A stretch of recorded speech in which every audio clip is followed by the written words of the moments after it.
Hey, Steve Wagner again. I'm going to be going over this section here, the foundational section of how to become a great listing agent, how to break into the business.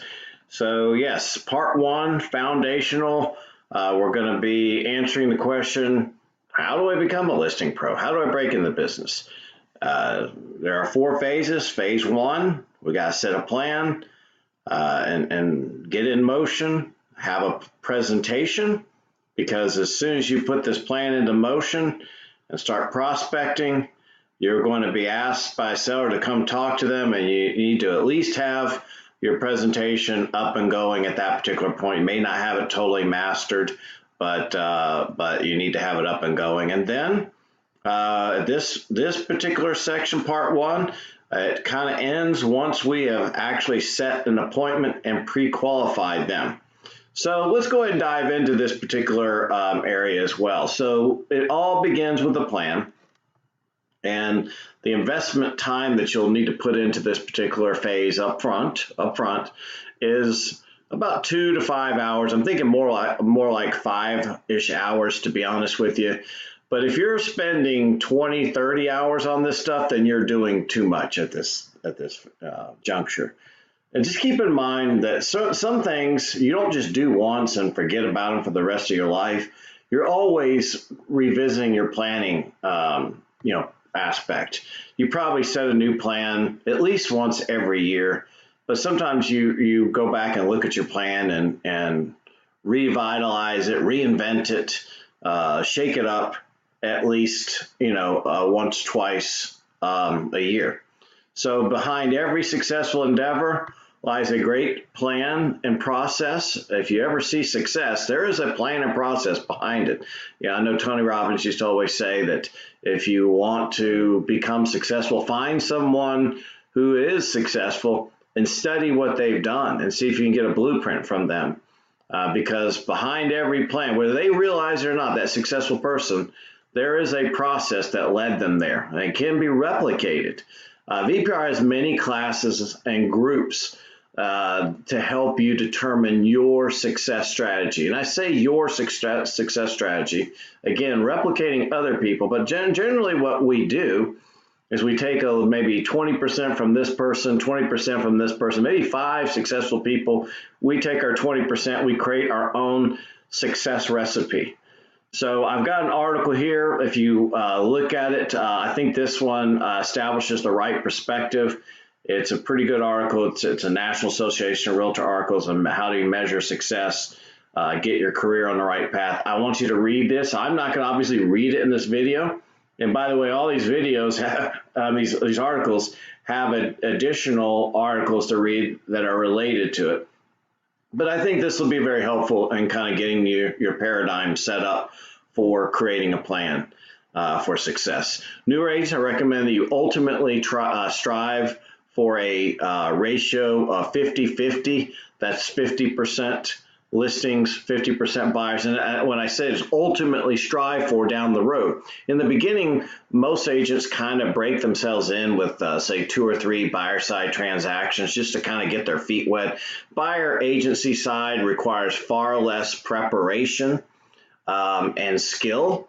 And so generally you're good to go right when you get your license to start working with buyers. Buyers mostly just enjoy being around someone that they enjoy being around. That's their number one criteria. They want to be around somebody they enjoy being around.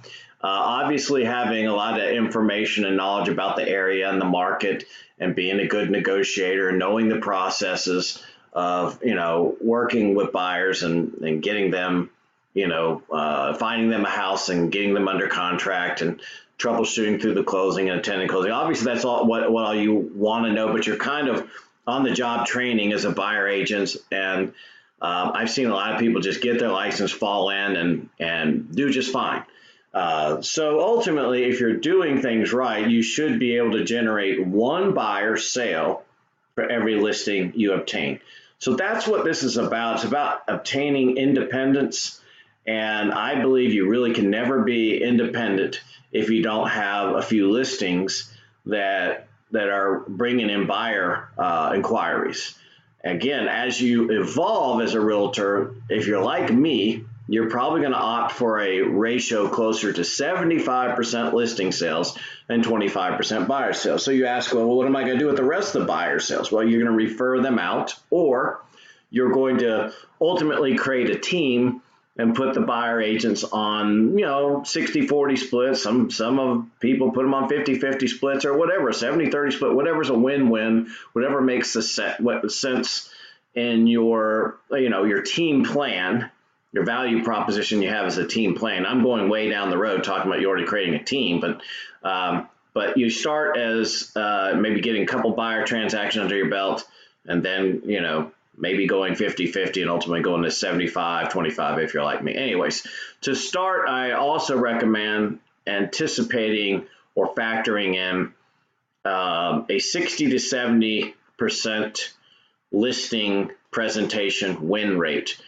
I know there's at times I felt like I was getting 90+% of the listings, but sometimes I don't opt to take the listings once I've got what I call a live one, someone that's interested and definitely clearly interested in selling and having me come out. Maybe about 10%, I just don't think it's going to work out for me. It's not going to be worth my time. I'm already, spent as it is. So I think it's healthy to go maximum 70 to 80%. If you're just the best in the world, maybe do 80%. Maybe if you're starting off, maybe you start off at 50%. But as you see, I've got a pro forma here, or a business plan, a real simple business plan. And so you're ultimately going to have to plug in a figure. So just remember, your win rate of your listing presentation is somewhere between 60 to 70%. Then you get the listing, and you're probably looking at a win rate or a closed sale rate of about 60 to 70%. Now, again, I know that can be higher in today's market, man. If you get a listing and you price it anywhere decent, you're almost guaranteed to get a sale. That's why being such a great listing agent now, being great at listing properties, that is, now is so important. You can adjust these ratios as you go. You'll know your ratios and adjust them. So let's take a quick peek of our Ultimate Simple Realtor Business Plan. I created this thing. It's a Google Doc. The orange are areas that you'll need to put in the appropriate information. Now, you can download this. I recommend that you do download this. I did not make this locked. It's a little bit of a problem making it locked. And so just be careful. You can mess this thing up, but you can just continue to re-download it. But again, orange, you got to fill in. So what is your average price point? What is your average, the deal transaction? What is your average percent that you're going to put in there? 3%. Some people might want to go down a little bit, 2.75%, maybe 2.5%. But if you're getting two ends of a listing deal, you may go higher than 3%. You may go 4.5% on that if you're good at getting both ends of the deal. Whatever your average transaction percent is, let's go ahead and put that in there. Then that's going to equal your average commission check. That's already calculated, so you don't need to fill that in. Just fill in the orange. You will need to fill in your goals now. So that kind of sets that sets the foundational model for how we're going to create our simple business plan. Again, the simple business plan is just numbers here. But we put, I want to make $100,000, so that's what I put in there. If you want to make 200. Now put in a number that's actually realistic, okay? And then this is automatically going to tell you, based on this up here, how many transactions you have to make under this model to reach your growth. And by the way, this is GCI, gross commission income, okay? It's not net, take home. It's gross commission income. But under this model, 250,000, 3%, you're going to have to make 13.3 sales. The next couple orange things you need to fill in are what percentage, remember I said, what percentage are seller sales and what percentage are buyer sales. Remember I said strive for a 50-50 ratio. So if you do that 50-50 ratio, you need to have 6.7 sales as a seller and 6.7 sales as a buyer agent, as a seller agent and buyer agent, I should say. And then we talked about listing sale success rate. If you're going to close 70% of all the listings you go on, then you need to go on about 9.5 listings a year. Now, if you divide that by 12, then you just need to make sure, or monthly, you're going to at least 0.8. I would round up. So on all these, please round up. So you need to go on at least one listing per month, one way or the other, to reach your goals of 6.7 annual sales. Okay. 0.8 technically, but if you do one a month, you're easily going to meet that goal there. So again, but that's sales success. So actually, let's keep going a little deeper, because first you got to go to listing and win the listing, and then you got to get the listing and succeed in the sale. You're following me with this? So ultimately, actually, you need to go to 1.1 listing appointments per month, because you're not going to get every listing, and you're not going to even want to take every listing. You're going to go on 13.6 appointments per year to follow this thing. So that's your listing side. Remember, we want to make a sale for every listing we get. And if you can't do that, then you're going to, you have to make it up some other way or another, but you should be able to do that. Really, the numbers match up. You kind of know the drill here, because you're going to get a certain amount of buyers that you're going to, they're going to reach out to you, or you're going to connect with them some way or the other, and you're going to bring them on as a client, get them to sign a buyer's agency agreement. Now, we're kind of going through similar processes, similar, percentages of each step. So that's a little introduction to what I call a very simple business plan, but it lets you know on a monthly basis what you got to get done. And then, we can talk about, we've got, I want to introduce our coaching program, which is really, really good at breaking this thing down and making you accountable, and kind of, I don't like to use the word forcing you, but it kind of does force you to succeed on these levels. So that's the next step, is getting into the Velocity coaching program, and that will help you make this a reality. Now, I do have some more resources, some things to read. I've got 5 critical steps for making a business plan. Read that. I have Business Planning 101 as another article. Please read that. And then 3 business plan blunders. I think if you read these articles, I think you're in good shape to kind of come up with a plan. But a bit of advice I have in this area is don't make your business plan too complex. Do not spend hours and hours on your business plan. Not necessary. You'll have people that just like this process, and they'll make you think you need to spend 10 hours on it. You do not. Ultimately, you just need to start time blocking. Write that down. Time blocking basically just means making an appointment. And if someone calls and wants that time, you say, no, I'm sorry, I've got an appointment at that time. What is your appointment? Is you're executing some sort of a prospecting session. And prospecting always comes first. Don't let little things or these appointments move them around. You even plan listing appointments around your prospecting sessions. So you just need a basic attack plan. I think you get more and more in planning once you cross $100,000 per year GCI. I think then you have to really start getting into being more efficient in planning and bringing on leveraging techniques, assistance, and things like that. So I've seen realtors obsess over their plan to the point they ultimately, I believe, they fail because they spend too much time planning. Ben Franklin up here says either plan to fail or fail to plan. I agree with that, but I've seen people fail because they spend too much time planning.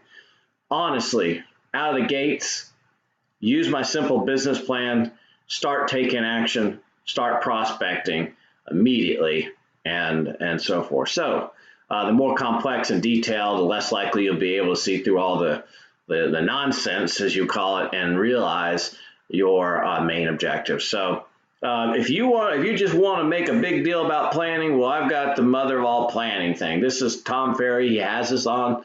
It's a 14-page thing. If you just want to go through stuff, talking about, your vision and professional vision, personal vision, all this. You got everything is pretty self-explanatory, and it's a good thing if you just want to go through this process. I have it right here. Why recreate the wheel when he's done a really great job on this thing? So you can go through that. We have other classes and programs that just dive deeply into this, but that's all I really want to say as far as planning goes. I am going to go to the next section here. So before we start prospecting, which is 3, but prospecting is number 1, we want to get our presentation created. Now, I'm not saying mastered at this time. You just need to have a presentation. And I do think you need to go over a few times. Now, this is going to take maybe 10 hours minimum to kind of get this going and to go over it a few times, role play it. And so you want to have your listing presentation established and rehearsed long before you have your first listing appointment. Again, sometimes I get I've got a seller, now what? I'm kind of like, do you have a listing? No, because not only do you have to have a listing presentation, you need to go over it a few times. Okay, so in addition to establishing, rehearsing your presentation, you also need to begin getting all your promotionals together, as well as your packages and checklists. Promotional means your resume. Usually you have 2 or 3 different versions of your resume. You have more just a standard resume, and I've got some samples here in a second we'll look at. Then you get more of a realtor brochure, which is not really a resume, it's a brochure. And sometimes you'll have a professional qualifications, which is similar to resume, but it's more, more real estate-like on there. So also, you can start peeking back up towards phase 5, because phase 5 is when we talk about more about the listing presentation. So when you're in this, you kind of need to be bouncing back and forth to jumping to phase 5 a little bit. But a listing presentation this is what I want you to understand. This is what a lot of agents don't understand. And a listing presentation is a personal thing. For many years of this company, I just didn't feel like we needed to give a listing presentation. And it really has to do with that word paradigm.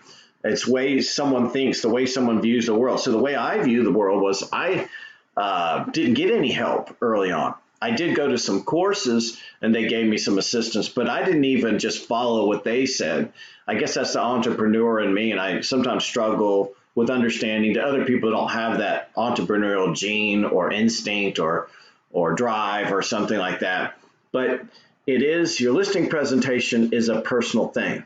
One of the things you're selling is yourself. One of the things you're selling is your business. I know that, it's not all the same. We all do something a little bit different. So we do, although Virtual Properties provides a very high quality template, just updated, by the way, and I'm going to get to it in a second. Got links here. You'll get to that. Many templates can be found elsewhere. I believe the best listing presentations are unique representation of you and your business approach. In order for a listing presentation to become you, you have to undergo a lot of preparation and practice. That said, I strongly urge you not to become too much of a perfectionist. So if you listen to me wrong, you're going to become a perfectionist. A lot of times perfectionists never get around. They're always perfecting, tweaking. If I just do this, so, don't be afraid to get out there and whatever you got, give it your best shot. Don't be this is the best advice. Do not be overly afraid to fail. That's one of the best lessons that I can teach somebody. If you're going to be a basketball scorer, don't be afraid to miss a shot. It's going to happen. If you're going to be a home run hitter, don't be afraid of striking out. It's going to happen. Don't be afraid of, quote, failure. There really is no failure. Nobody wins every time. The listing presenter needs to quickly adopt the jiu-jitsu mantra.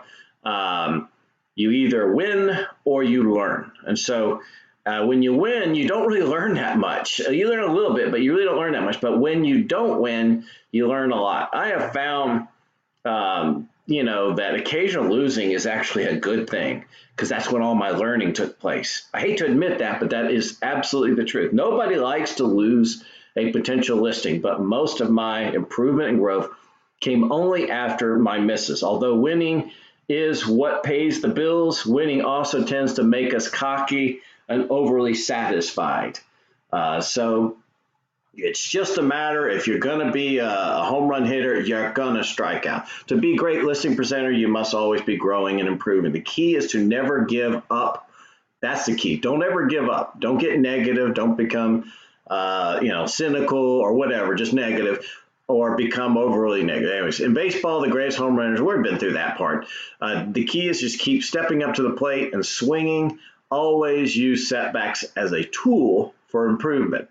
So here is the virtual properties listing presentation. As I say, click here for the VPR listing presentation. By the way, you'll also find this on SkySlope. Everyone needs to be Sky. If you talk to most of our brokers, they're going to refer you to SkySlope, okay? And I'll say this, SkySlope is probably going to be updated faster than this site. And that's just the nature of these types of sites. You go back and you realize, oh, that's the old presentation. But right now, I just put the brand new presentation. It's not even a month old. And here it is.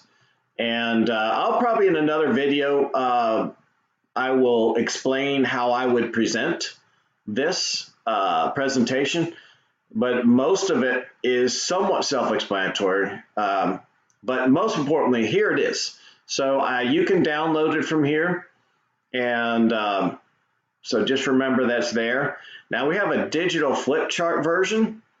I think on SkyScope, we've got a PowerPoint version. We've got, so if you go here, normally you can download a PowerPoint version. You can download a PDF version.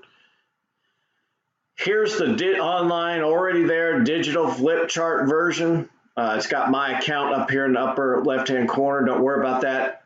This ISSU, you can load any PDF, and it will make what is called a flip chart version of this presentation. By the way, Agent Marketing also has a listing presentation that can be customized. It's kind of a flip chart like this.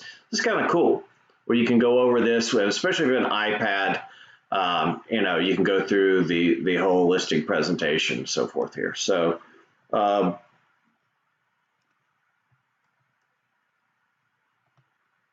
anyways, there's remember I said that at first I didn't even think I needed to give a listing presentation to agents, but then I changed that because agents apparently really needed the help. Here is another this is just ready for you to customize yourself. This is, you can see, it has like Latin language and stuff on here. But there's another listing presentation that I found, I think from an NAR site, that's in a sequence that's real proven to a lot of people out there. What you need to be talking about at a listing presentation. Again, it's a PowerPoint, so you can add slides, delete slides, modify, customize. Come to other classes. Like I do classes on listing presentations, 3 or 4 times a year. Other trainers do it 3 or 4 times a year. So you just got to hone in on when these things are coming. All too often, people kind of sleepwalk through all the training that comes, and then one day they wake up, oh, I need to do a listing presentation. Well, we just did one a week ago, and we may not have another listing presentation class for another month. And that's part of the reason why we have the site. And so this is just a blank template. Feel free to use that if you like the artwork on this one better. I went ahead and put our old one in there. Why would you put the old one? Now, remember, this is our old one. It's about 5, 6, 7 years old. Because you may like the graphics and stuff on this better, and you can customize this, and but the newest one again is right here. Okay, so we think we've done our part as a company and provide you with the tools to make your listing presentation. Now we also want you, when you're doing listing presentation, I do think you need to have, again, a few resume, brochures about yourself, because part of what you're doing when you go in a listing presentation is the number one thing you do have to sell yourself. Okay, that's probably one of the most important. You have to sell yourself, and you have to sell your marketing plan. That's about 80 to 90% of the effort there.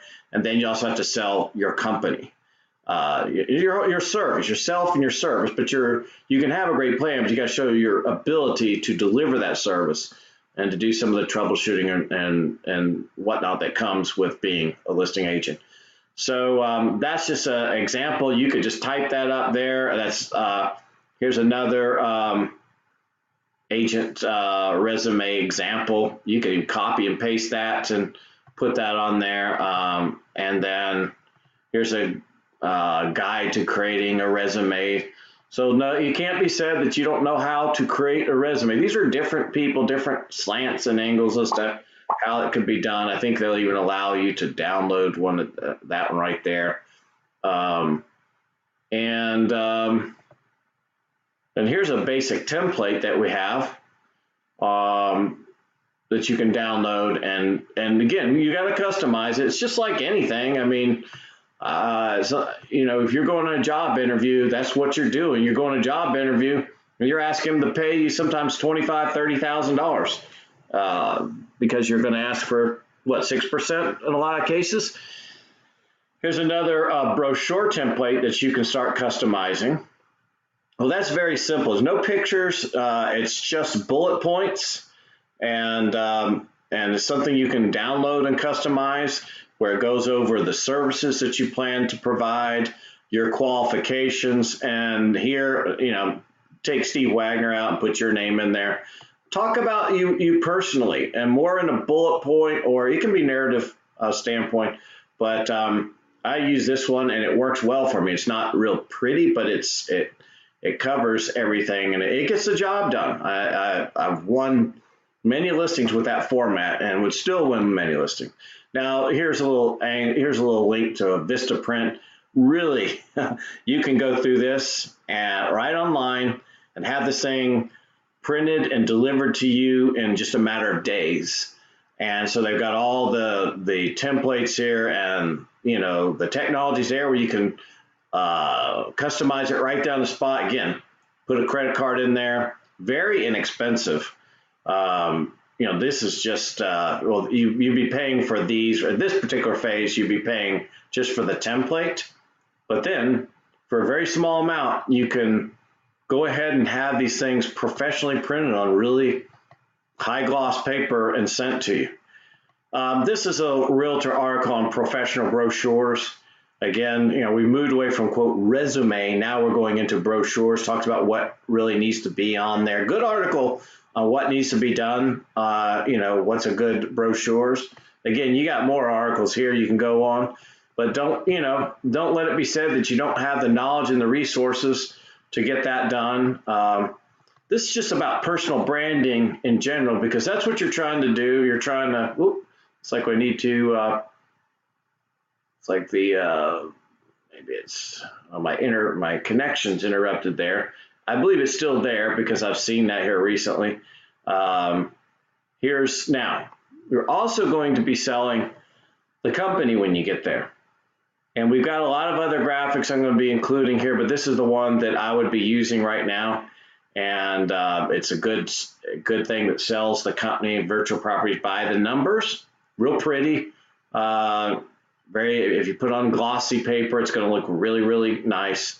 But it talks about the company and the fact that we have 15 offices. We sell 1.55 billion in sales, 7,175 transactions in 2017, where agents now well over 2,600, approaching 2,700. 9 full-time managing brokers. We're the largest private company and the fastest growing real estate company, and just a bunch of other stuff here. You don't talk that long about your company, no matter what company you're with. You don't really talk that much about you, but you need to have that kind of on the side. You're mostly going on a listing presentation, talking about or discovering what the seller is trying to accomplish and how we're going to accomplish it. I say you go there almost like a doctor. But so imagine if you're a doctor and you don't know that. You might want to have, hey, there's a little bit about me there.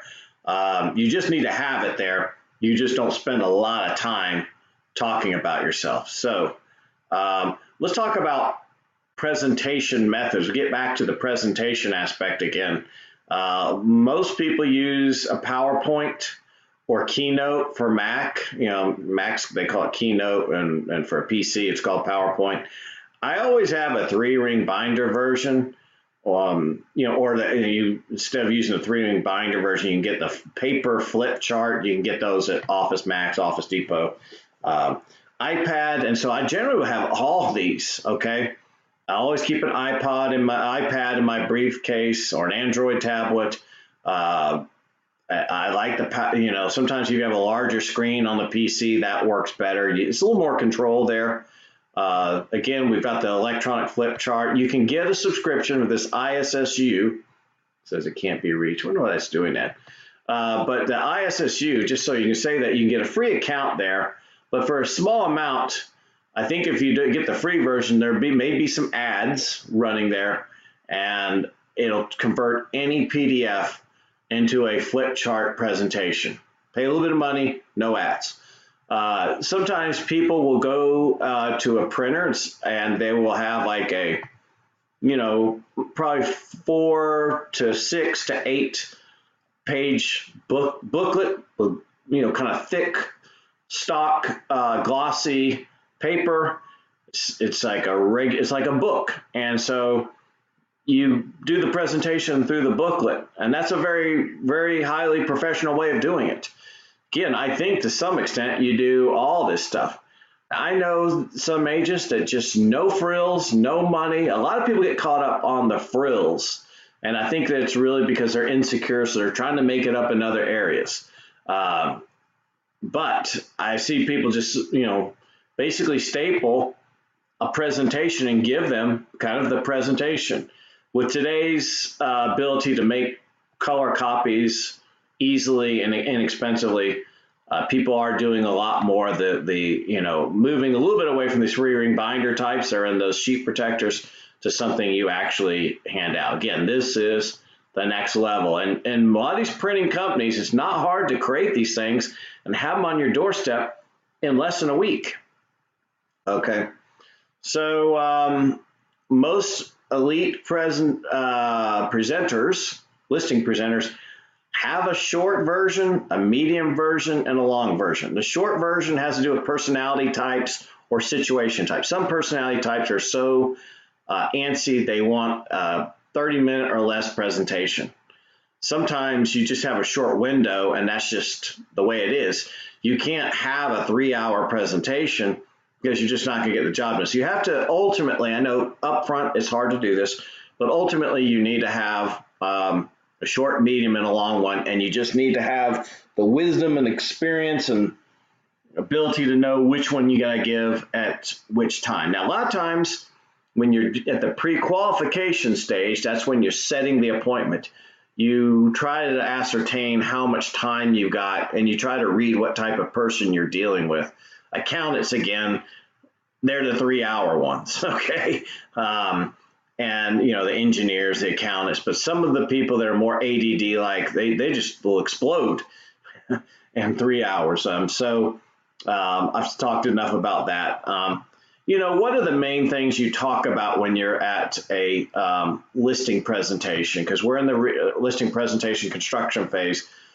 We want to spend a lot of time on the seller's unique goals and situation. I've got more videos specifically talking about that. I encourage you to watch those. But we're taking a tour, and we're talking a lot about the property strengths and the liabilities. We're going to try to sell on the strengths, and we've got to have a plan or dialogue for overcoming the liabilities. The seller and you have to have a mutual, synergistic strategy for how we're going to handle, like a majorly steep driveway or maybe power lines in the backyards and stuff like that. So yeah, and in the tour process, going back to the positive, the strengths, hey, seller, what are some of the things that really got you? What made you buy this property? And what have you heard since then? I'm sure people come over and they always tell you what they like about that property. You got to pay attention to other people as well. But the third thing you're talking about is your unique approach, your product, your value proposition for obtaining seller success, your marketing plan, your qualifications, your company, your fee structure, all that stuff, unique selling proposition, your niche, all that's going to come out in the presentation, okay? And then you're going to be assessing and showcasing the property's sellability aspects, the pricing, the condition, showability, upgrades, and so forth. So it says here's a quick guide. I don't have a link there. We've already got the templates in there. So the last word, the bottom line is do not wait till you have a seller. Listen to me. Do not wait till you have a seller prospect to begin preparing your listing presentation. There is no magic wand that can be waved to get you ready for a listing presentation if you haven't already prepared for the moment. And that means rehearsing it over and over again. Because sometimes if you're just preparing it, when you go and present it for the first time, it doesn't flow the way you would expect it to. So if you do mock presentations, some of this will come out then as well. But here's the deal. If you are not really ready, there's two ways you can look at it. You can just go and try to learn and say, all right, I didn't get it, but I learned. I had talked to an agent the other day. He's going on a listing presentation. He thought he prepared, and then he comes back and says, oh, I bombed it. And I told him, I said, look, not a big deal. Now you have a lot of, you probably know a lot more on what you need to improve. The second way you can look at it is maybe you could partner with someone. You don't want to refer it, but you want to partner, and you can kind of shadow them and learn a little bit of how they present it, learn how they work through the objections and the obstacles and things such as that. And that's sometimes a good idea. But ultimately, you just got to get out there and do it yourself. Now, I've got a few little videos mixed in here and some good quotes, but that's about all I'm going to talk about at this juncture. I do recommend that you go to some of the classes on a listing presentation. We go into it a lot deeper. But I'm now going to move to the phase 3 here, is that you want to put the highest priority on prospecting, because obviously you can't go to a listing presentation. You're not going to make any money listing if you don't have prospects. So you're going to end up spending 5 to 10 hours, not once, but every single week. We time block that in there. This is, have you ever heard the 80-20 rule? This is the 20% of the activities that will bring you 80% of your income. This is the one that everyone seems to avoid, though. We avoid the stuff that's best for us. So without a doubt, there is one characteristic that all elite real estate practitioners have. They all invest the largest amount of their time and their investment capital and their energies into prospecting. Again, they time blocking. Time blocking, again, means to put a big black hour or so, or maybe an hour and a half, at least 45 minutes, as an appointment that never gets moved. It's the highest priority appointment of what you do to try to obtain seller prospects. And we're about to go over some ideas for that, but you just got to make it happen one way or the other. You just got to make it the highest priority. Anyways, failing agents always seem to make it a lower priority. They always seem to have a reason for skipping that. So what Brian Tracy says, keep your pipeline full by prospecting continuously. Always have more people to see than you have time to see them. That way you're not, I know a lot of people that take bad prospects, bad properties that are just going to waste their time, money, and energies, but they take them because they don't prospect enough. They don't have enough of a surplus. If you have a surplus, you can be a little more picky. You can cherry pick the ones that you know are going to bring you almost guaranteed success. You can refer out to other agents and let them kind of struggle and try to make something of the lesser prospects that are out there. No matter how successful you get at obtaining listings, you must always do whatever it takes to keep a steady flow of seller prospects coming in. Agents who don't prospect effectively will never reach their highest potential as a listing ace. Poor prospecting leads to desperation. Oh, and I've been desperate going to listing appointments before, and nothing seems to work well when you're in that mode. You never want to go to listing appointments with a feeling of desperation. 10 to 20% of all listing prospects or situations you pursue are not worthy of your time, and you should gracefully bow out and wish them luck. Another 10 to 20% won't use you no matter what. So it's important, the most important thing here is to always be bringing in a steady flow of prospects. So, again, the key principle in becoming elite listing pro involves strategizing to create a prospect surplus. So let me quickly go over, and again, we don't go into a lot of details. And if this was just a 3-hour class on lead generation, well, we go into a lot more detail of this, but I'm going to give you some quick ideas how you can generate seller leads. Okay. So the most effective one we have is through our Sync platform that we give every single agent for free. But we show in those classes how you can boost Facebook, possibly use Google, landing pages, etc., and generate buyer internet leads. Well, what we're finding is half of the buyer leads have to sell first. It's funny, I always say in the Sync class, we've reversed the script here. You people always ask me, hey, how do I get buyer leads? Well, I've already said it. You get sellers, you get listings, and the buyer leads will come. Well, now I'm saying, well, how do you get seller leads? Well, get internet buyer leads, and half of those have to sell first before you can start working with a buyer. So they end up getting a double dipper. So that right now, that is the number one way, I think, of getting, getting seller leads. Again, one of the frustrating things for agents, they are desperate and they start working, doing Facebook boosts and everything like that. And most of these buyers will not end up buying or closing for maybe at least 6 months, possibly a year, or sometimes even longer. So, but the good thing is, and the reason being, is they have to sell a house first, okay? And by you coming out and talking to them, it gives them the confidence to get the ball going. And a lot of times you can get that, by talking with them about selling the property, you can get that timetable moved up. All right, moving to the next thing. You always want, when you get into real estate, what we call sphere of influence. Now, let me tell you, sphere of influence is anyone that you know, even vaguely, and they know you. This is called the known versus the unknown. All prospecting kind of breaks down known, unknown. So, and this also includes past prospects.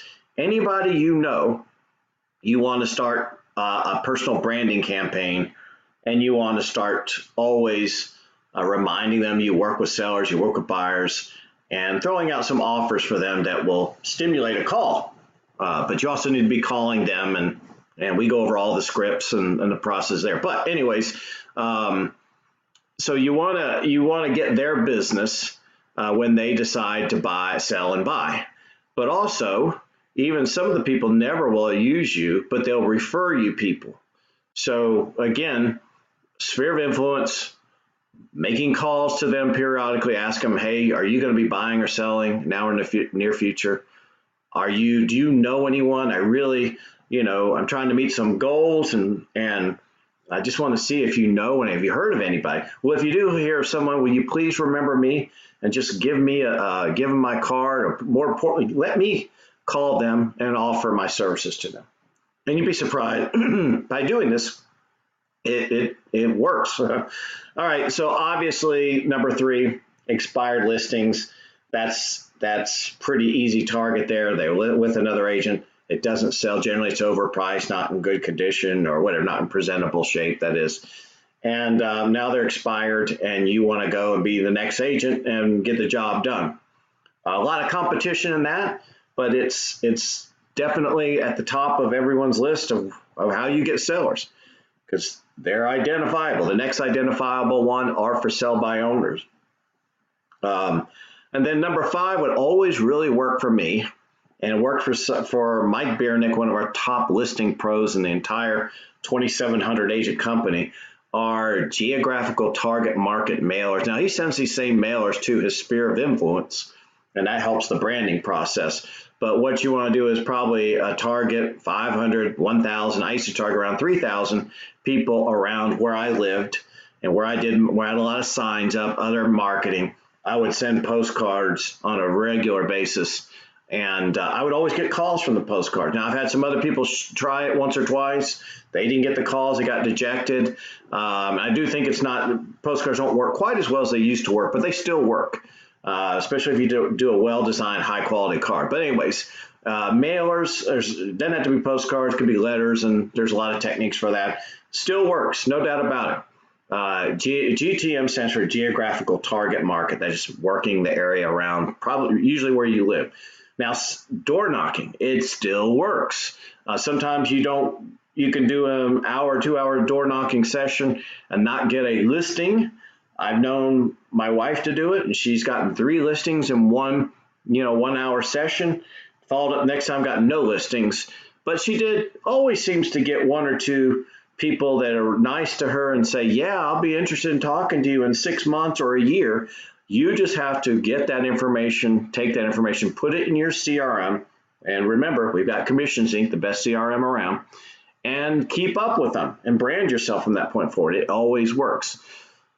You can obtain seller internet leads, number 7 out there, but I think the best way to do it is try to go after buyer leads, and they actually become seller internet. But those seller internet leads are out there.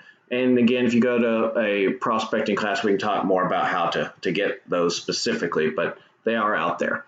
Incorporate a proven seller landing page programs. Again, Sync has the free platform we give you guys, has the landing pages that can, kind of like a Zillow's estimate, or there's a lot of other strategies by using these landing pages. I discuss all those techniques in detail in the Sync classes. Open house. Oh yeah, that's a biggie right there. If you can get a listing, okay, or maybe you don't get the listing, you're doing an open house for another agent, but then you do what we call an open house maximization plan, where you go and you door knock and you're just inviting people to your open house. And then as you're walking away and saying, hey, I've got cookies and refreshments, just wanting you to take a look at this house, help us pick your neighbor. Oh, by the way, have you been thinking about selling or buying in the near future? Because if I can market your property, we can pull these 2 properties together, get more prospects. It's better for both of you guys. Anyways, we again talk more detail about that as we go down. Now, I know a lot of agents that get most of their business through business relationships alliances, like accountants, even your lenders, and if you're going to have an alliance, you say, hey, look, I want some business from you. I will give you business, but I do want some business from you as well. And so you can go find people that do good work. If you work hard at this, that do good work, that you're giving a good referral, but they also give you business at the same time. What if you had 20 of these people? And what if they could give you 1 a year, or maybe 1 every other year? That would go a long way to getting your goals achieved. Networking, just by networking and utilizing your CRM, there are millions of opportunities and angles when it comes to networking. Garage sales and estate sales, remember, those people, about 50% of the time, if not more, they're going to be listing that property. That's probably the motivation for doing garage sales and estate sales. And then, there's a lot of text to lead strategies. If you have signs, there's just a lot of strategies there. It doesn't have to involve signs. But once you get those, utilize a texting to lead strategy that goes into your CRM, can really start bringing some seller prospects forward for you. Also, mobile app. Now, mobile apps are generally looked at as buyers, but by giving out mobile apps, but half those buyers are also sellers as well. So don't forget that that's a strategy as well. We have a mobile app with Sync. And by the way, we have a texting capabilities with Sync as well. And then agent marketing also has texting capabilities. Again, I can't stress an agent trying to succeed utilizing this offer with Commissions Inc. or Sync, this is for short, Commissions Inc., utilizing that to really take your business to the next levels. And number 15, I'm just getting to social media. I know some people, that's their whole plan, and it's working. They're really working social media. Again, there's so many angles to working social media This is not a 100% comprehensive getting business. Again, that's a 3 to 6 hour class, but I'm giving you ideas here.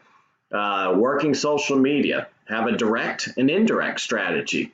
There are millions of approaches here. Facebook, YouTube, Instagram, obviously seller seminars, you can put those on. You can work the realtor referral angles. In other words, trying to connect with other realtors in other areas and say, hey, refer me business. And I know an agent, for all these things, I know an agent that specializes in every single one of them I've mentioned so far and about to mention. I know an agent that they say that's where they get half their business. I do know someone real involved in the realtor organization that says, that I sometimes think it's a lot of time that I don't get a lot of return on. I know I need to do it, like to do it in some respect, but sometimes I wonder, as I'm running out of time. But then I have some agent come and go, no, this is a half to 3/4 of my business come from working other referral angles. And there's just a lot of ways to work that angle. Okay. Relocation. I've had relocation situations or arrangements with kind of small to medium-sized companies that, when I say small to medium-sized company, they could have hundreds of employees. They're always relocating out and sometimes relocating in. Good gig to get. I know, again, a lot of agents that specialize in this area, and then you just have someone calling you up and saying, hey, I've got one of our, usually from the human resource department saying, hey, come list my employee's house. Clients fear parties and events. Work distress sale, because that's a whole nother focus. When they're starting to get distressed, they need to sell. You're going to need to become familiar probably with the short sale process and working with banks in this situation. And I said I'm going to keep it at 21. I could probably go another 21 angles.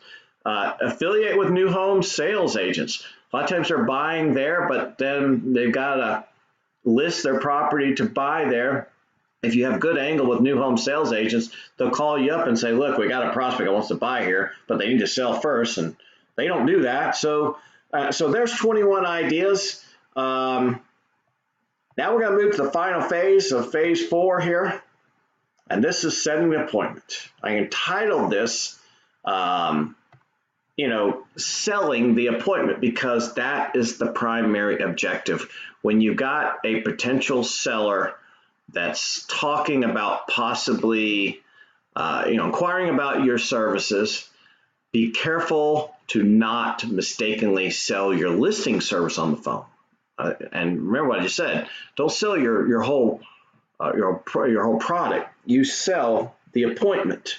And what do I mean by selling the appointment? You just want to set that appointment, but you also want them to be enthused about you coming out there, because if they're not enthused, they may end up canceling with you. And so I know some people that don't sell it hard enough. Some people sell too much. They actually give the seller all the information they need, and the seller's like, well, I already know what you do. I don't need to have you out. I'm just going to call a couple other agents, see if I can get that kind of information from them. So there's an art to selling the appointment, and you want to create curiosity. So sellers will ultimately or undoubtedly try to pry details from you, like how much you charge and stuff like that. But don't give in to these requests. If you give them too much information, they will not feel the need to meet with you. They will feel they already know what you are about. The Velocity Coaching Program and the NASA Sales Academy trains you on optimal talking points and responses from the beginning to the end of the listing and buyer process. So the key to setting an appointment or closing a sale is asking questions to help people identify a problem or solutions they need that you can solve their problems for them. Again, never try to present your listing service over the phone. Avoid getting too much detail. Instead, put all your sales skills into closing that appointment. You want to make them excited. Listen to me now. You want to make them excited and curious about your unique offering. Let me make sure you got a unique offering. You can't wait to show it to you. You're going to be blown away with the unique stuff I've got to show you, unlike anyone else. Too much to get into over the phone. How much do you charge? I really don't know that just now. I've got a lot of different plans. I've got to see your property, and I've got to do a needs analysis with you, and then I can go over pricing. Can't do it over the phone. Too involved to do that. Agents who fail to generate excitement and curiosity often have a high appointment cancellation rates. There can be a fine line between saying too much and saying too little. VPR offers excellent training in this area. View the calendar. If you click this link, you go straight to our calendar. It could be we have another class specializing in this stuff, on this aspect, in the next week or two. So if it is, jump in there. There are various scripts to master, you need to master that will help you with this process. Make sure you have them pre-qualified. Now click this link, and there are a lot of pre-qualifying questions on this link, okay? You'll need to start asking, but I think down here I've got a link to a document somewhere around here. Maybe it's on this one over at phase 6, we have the presentation. I may have that document linked there, but I've got a document front and back, 2-page, but you make it front and back, all the questions I think you should ask at listing appointment. Most important, I've got red here, the most important pre-qualifying step, in my experience, is assuring all decision makers are present at the listing appointment. Sometimes they even do that. They send the wife or the husband to get the information. The other one's not there, so they already have. I'll have to go over this stuff with my husband or wife, and we'll go over. You want them both there. You want to close them both over at the kitchen table. So I recommend you do what we call a pre-listing interview. That's a follow-up call session shortly after setting the initial appointment. So you set the initial appointment, get that excitement, then you call, oh, by the way, I've got just a few more questions I want to ask. And so, again, we've got all the stuff contained in here. Again, there's some scripts you need to master to get them, quote, pre-qualified and so forth. Here is Mike Ferry's pre-listing interview guide. I think if you go over this, it's very good. Here's a nice article on pre-qualifying a seller, so you know what we're talking about there. Here's a great realtor article on 20 questions to ask sellers before the listing presentation. Again, I've got all these in my form that I've got for you to print out. It's a nice form to use. And warning, the above guide articles are very informative. Be careful not to ask too many questions at any session. That's why I say you set the appointment, sell the appointment, call back a little bit later, ask a few more questions, go on the listing presentation up front, maybe ask 5 questions max to start the listing presentation, go tour the house, ask a few questions as you're touring the house, then sit down, ask a few more questions. But you got to be good at mixing in these questions, letting them talk and everything like that. So that's kind of how the whole thing is. Some people want to do a 2-step listing process for this very reason. A lot of people don't. You listen to Mike Ferry, he thinks you should be in and out 15 minutes. I don't agree with that, but then again, I know people that follow it and they do. So again, this has always been, a personal preference, and everyone sets up their own business plan. But some people do a 2 listing process. So then they go to the house just for 15 minutes. They do a little bit of tour there. That way you can get some of these questions answered. You get a better idea. Sometimes hard to even price a property if you haven't actually been in it and seen it, and so forth. So I think we're at the end here. That's all we're going to cover in part 1. It's a lot of information there. Please tune in to part 2. We're going to talk about preparing for the listing presentation, doing the presentation. I think that's where I actually have my question form, hyperlink there. Then we're going to talk about what you do after you have won the listing, and then just some tips on seller servicing. But thanks for tuning in to this part here, and please watch the next one.